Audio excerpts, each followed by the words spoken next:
we think is a little haywire or something, but we wouldn't ever point it out that it was a direct result of Gene's teaching or anything like that. That's just one of the ways it kept us divided from truly and keeps everyone divided in there. One thing about Eddie is, I spent years in meetings with Eddie and traveled a lot of places with him and knew him fairly well.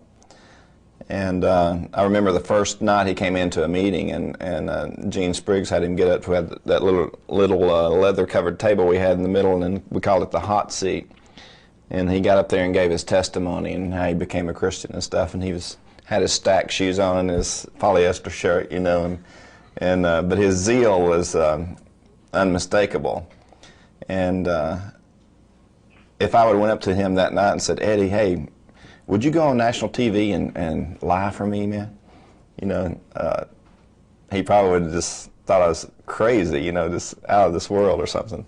But he made the statement at one point that Gene Spriggs has made him everything that he is. And he's even admitted to lying on national TV.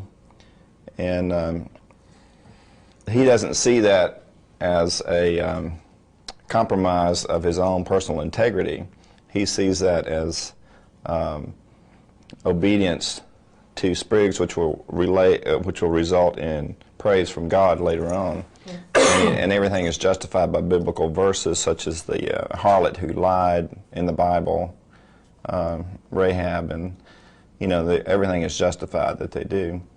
But Eddie doesn't see and people, I'm just pointing him out because I know him and know this instance, but myself, my own personal integrity, I compromised it many times in order to try to be a better Christian. Really, actually, what I was trying to be was a better servant to what Gene Spriggs was teaching. So that's the corrupting influences that keeps the walls between friends and wives and husbands and children. So it sounds like there are people in the community who you admire a great deal, who you like, who you think are very good. Oh, yeah. Oh, definitely. Wonderful people. And what do you think of Gene Spriggs at this moment in time? What do you think of him? What motivates him? What is he all about? Power corrupts, and absolute power corrupts absolutely. That's what I think about Gene Spriggs. Mm-hmm. And I think just about every ex-member that we're in contact with feels the same way. Some that it started out as a good thing, helping kids get off drugs, feeding hungry people, feeding the homeless, taking them in. We used to take them right into our homes back then, or they still do, I guess, but in a different way now.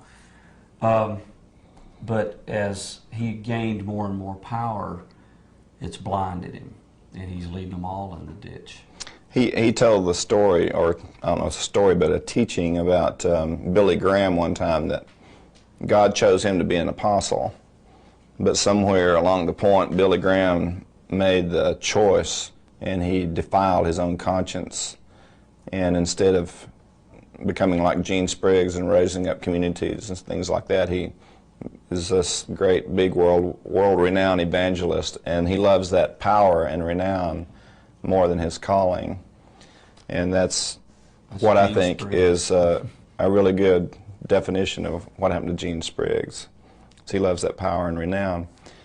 And we in saying this and in talking to you, is we're not trying to we're not on a vendetta. We're not trying to be a disgruntled ex-member. We want to inform people so that they can make a choice based on facts. And we're even writing a book to that effect about our experiences. And we're looking for a publisher for that book, searching for a publisher right now.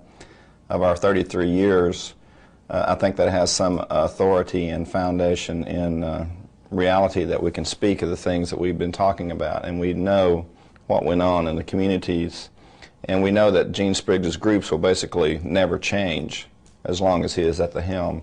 They may have new teachings, they may go in different places, they may wear their hair different or different clothes or things like this, but the one basic central theme is going to be obedience to him and his teachings. And that's the destructive force in that.